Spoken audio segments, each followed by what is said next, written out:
One of the Republicans in the House is Oklahoma's Tom Cole.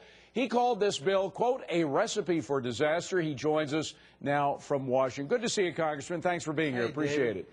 Great to see you. You know, in your commentary on the floor of the House, you said that what worried you most was that we were going to be creating brand new federal agencies that didn't exist. That is, it's not just the one lump sum that we're putting out there. This is we are creating new agencies that will continue ad infinitum. That's absolutely true. There's 33 new agencies and programs. There's 73 that we frankly build permanent expansions into. So in the total spending package, there's close to $200 billion of recurring expense that will go on, frankly, well beyond the 2-year scope of the bill.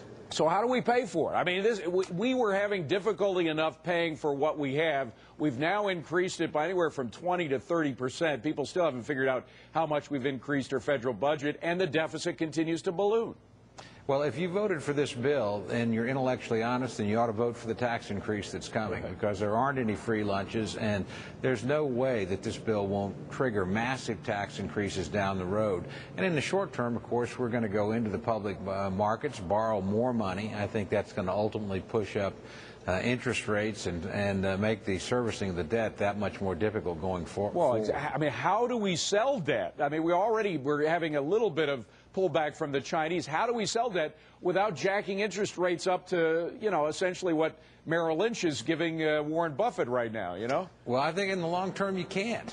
You know, there's a lot of other countries in the world that are busy trying to stimulate their economy. So there's going to be an enormous amount of deficit spending. Mark Kirk from Illinois, one of our really bright members, has done quite a study on this, and we just never issued so much debt in so short a period of time in the history of our country. And then when you add the other countries into it as well, it's just inescapable. A lot of this stuff is going to be difficult to sell. The interest rates are going to be very high, and we're going to burden successive generations paying it back for as far as the erneye can see. Now, one more question on debt, and then I want to get to specifics of what's in this package, which is not a spending package, it's a stimulus bill. But Ben Bernanke says that he will be good about preventing inflation. He's already prevented deflation. Thank goodness we don't have deflation spiral down. But when inflation begins to rear its ugly head, he will know how to jack up interest rates in order to deal with that. Do you trust him to do so? Well, you know, I'm not going to get into whether I trust him or not, but I just think it's a problem we could have avoided. This is way too much debt, way too much recurrent spending. We could have had a very substantial stimulus package that really had more infrastructure, a different mix of tax cuts that, frankly, would have really stimulated purchasing and investment activity, a military procurement component where we wouldn't have recurring debt, but we could, or expenses, but we could really get money for something that we really need, and really hold the continuing spending to focus on people that are unemployed. This is much more of a government expansion and spending program. It stimulates the size of government. It's not going to stimulate the economy. Yeah. And I understand we're talking about the stimulus, but I just can't avoid talking about the Federal Reserve Board because they are commingling. In fact, a lot of people in Congress asked Bernanke if he was concerned at all, and asked Geithner if he was concerned at all about the commingling of our central bank, which is supposed to be totally independent from the Treasury and from political pressure, but more and more and more and more. In fact, this new TALF plan, TARP 2, does commingle Treasury money with a Federal Reserve plan. Is that a problem? Do you see that as a problem? Oh, I think it's a huge problem, and I think you'll see that the coalition that supported the initial TARP program had great political risk, and I was one of the people that voted for that. You know, we'll probably not be able to come together for another round, partly for that very reason. We're losing the independence of the Fed, and that's going to be a disaster for us down the road. So we're really in uncharted waters here, and we think, again, the crisis is being used as an excuse to increase the size of government, and frankly, the Fed's losing a lot of its independence in the process.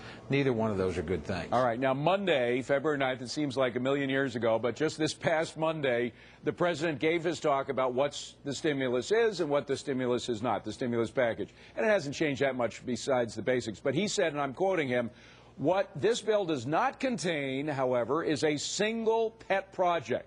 And it has been stripped of the projects members of both parties found most objectionable. You know, it's not polite to call the president a liar, but was that a little fib?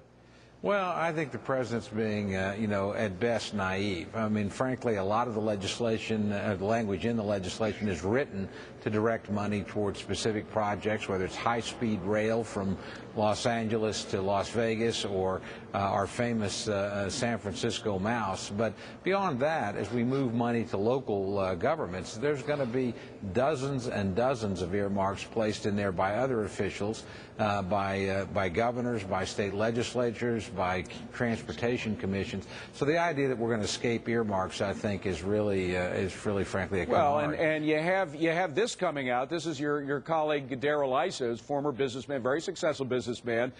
He's concerned about the fact that one of the lobbyists is a guy named Craig Obey.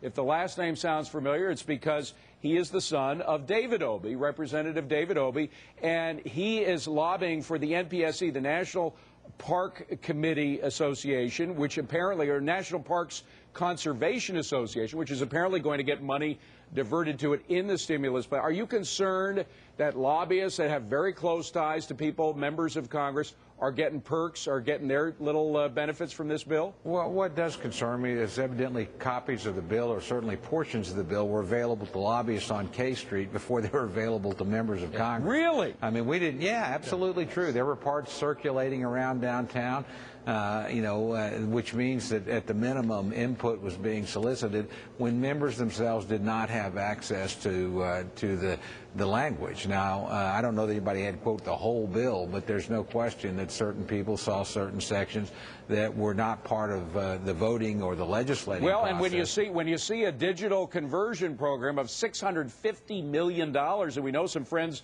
of the president were involved in the transition team, were lobbying heavily in that regard. I don't know what that $650 million is going to be for. $90 million is for education, to teach people how to turn on a digital box. But you have to wonder whether there were just maybe one or two lobbyists involved in making that provision. Well, again, when you make sausage, believe me, you're going to have a lot of people around the sausage making, and this did not stay completely within the lane, so to speak. But the people that we did keep out were the American people. We voted as a House 403-0 to instruct our conferees to say, hey, put this thing on the internet for 48 hours so anybody in America can have a look at it. Right. We were voting on it basically 11, 12 hours after the bill came out. I mean, in that sense, we sort of broke our word, our commitment to the American people. Not sort of, we did. Well, as discouraging as a lot of this is for people who are against this stuff, we got Mike Huckabee coming up to tell you why you can still put a smile on your face. But it is tough to get over a lot of this stuff. I hope you have a good weekend, nevertheless, Congressman. Thanks for coming on Scoreboard. I'm going to have a better weekend than my kids and grandkids are going to have, because they're going to be paying for this thing. Yeah, they sure are. Of course, again, America can overcome a lot, and I think it can overcome this. I don't want to get too discouraged, but we appreciate you coming on. Tom Cole. Thank you. Congressman, appreciate it. So where do we go from here? That's what this sausage is all about. We